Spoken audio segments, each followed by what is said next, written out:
Day after the BJP announced candidates for 20 of the 28 seats in the state, denying tickets to 9 incumbents, there were voices of dissent that came out in the open.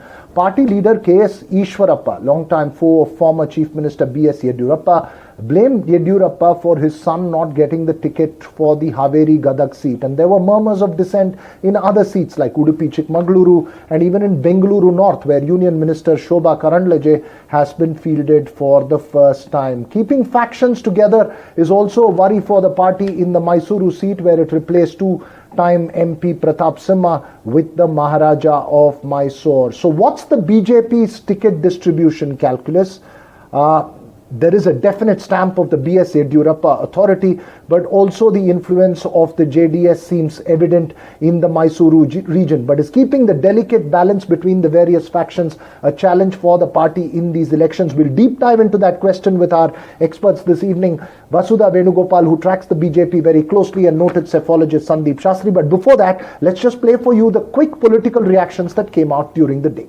Our aim is to expand our base in Old Mysore region, simply because our aim is to ensure the BJP should come back with absolute majority. दक्षिण भारत में Bharatiya Janata party के लिए कर्नाटक बहुत बड़ा गढ़ है ಅಂತ ನೋವನ್ನು ಅನುಭವಿಸ್ತಾ ಇದ್ದಾರೆ. ಅವ್ರ ಧ್ವನಿ ಆಗಬೇಕಲ್ಲ, ನಾನು ಅದನ್ನ ನಾನೇ ಚಿಂತೆ ಮಾಡ್ತೇನೆ. ನಾನು ಈಗಲೇ ಯಾರು ಹೇಳಲ್ಲ, ನಾನು ಈಗಲೂ ಕೂಡ ಇನ್ನೂ ಹೇಳ್ತಾ ಇದ್ದೀನಿ. ನನಗೆ ಈಗ ತಾನೇ ರಾಧಾ ಮೋಹನ್ ಅಗರ್ವಾಲ್, ನಮ್ಮ ರಾಷ್ಟ್ರೀಯ ಪ್ರಧಾನ ಕಾರ್ಯದರ್ಶಿಗಳು, ಲೋಕಸಭಾ ಕ್ಷೇತ್ರ ಇನ್ಚಾರ್ಜ್, ಅವರು ನನಗೆ ಈಗ 10 ನಿಮಿಷ ಕೆಳಗೆ ಫೋನ್ ಮಾಡಿದ್ರು. ನಿಮ್ಮ ಮಗನಿಗೆ ಈ ವಿಧಾನ ಪರಿಷತ್ತಿನ ಟಿಕೆಟ್ನ ಕೊಡ್ತೇನೆ, ಕೇಂದ್ರ ನಾಯಕರ ಹತ್ರ ಮಾತಾಡಿದ್ವಿ, ಕಾಂತೇಶಿಗೆ ನಾಳೆ ಬರುವಂಥ ಗ್ರಾಜುಯೇಟ್ ಚುನಾವಣೆ ನಿಲ್ಲಿಸ್ತೀವಿ, ಅವಕಾಶ ಮಾಡಿಕೊಡ್ತೀವಿ ಅಂತ ಹೇಳಿದ್ರು. Okay, Sandeep Shastri and Vasudha Venugopal join us now. Vasudha, first to you, in terms of the party high command's view, while it has replaced several of the incumbents, there seems to be some decisions which have been influenced by the JDS leadership and also a stamp of the B.S. Yediyurappa camp within the BJP as expected. Is there a worry about keeping factions together, or does the party feel that in a parliamentary election it's far easier for it to handle this than it is in an assembly election? That's right, Veera. What I think is the Karnataka story is very similar to the Maharashtra story. Even in Maharashtra, Vidarbha and Marathwada, the party has not managed to change a lot of seats. So if you look at Sangli, Akola, they've actually fielded their existing MPs. Jalgaon, of course, is a problem there, so that they've changed. Gujarat and Delhi present a contrast here, because if you look at Gujarat, they have dropped all but 2 MPs in the names that have been suggested, that have come out yesterday. And in Delhi, all but 1, that is Manoj Tiwari, has have been sort of dropped. So in some ways, Gujarat and Delhi, I just want to set this context that Gujarat and Delhi are the states where BJP has performed exceedingly well in Lok Sabha elections. Gujarat is, of course, even in assembly they've performed very well. So these are states in which the BJP thinks it can take a chance.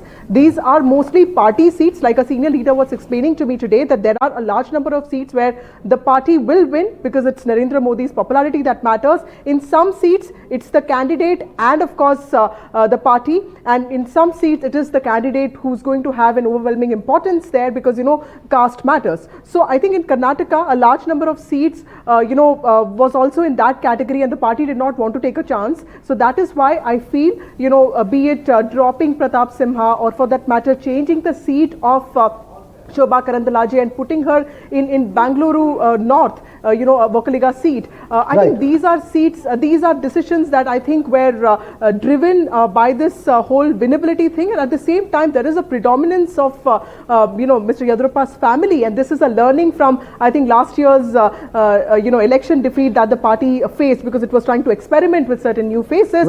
They are trying to ensure that Shettar, they're taking their time and being very mindful of the sensitivities. So which is what explains why it took BJP so much time to actually announce. Right, Vasudha, that point has been well made and taken, but in terms of going forward, remaining 8 seats that exist, Sandeep Shastri, Mandya would be a crucial challenge in terms of placating Sumalata, given the fact that the seat has been given to the JDS. But in the overview of it, do you believe that there has been a definite signature or stamp of a particular camp or faction or the JDS as far as the ticket distribution strategy is concerned? Veera, I think there are 2 or 3 points that need to be emphasized. Firstly, I think the central leadership of the party has stepped in on certain matters.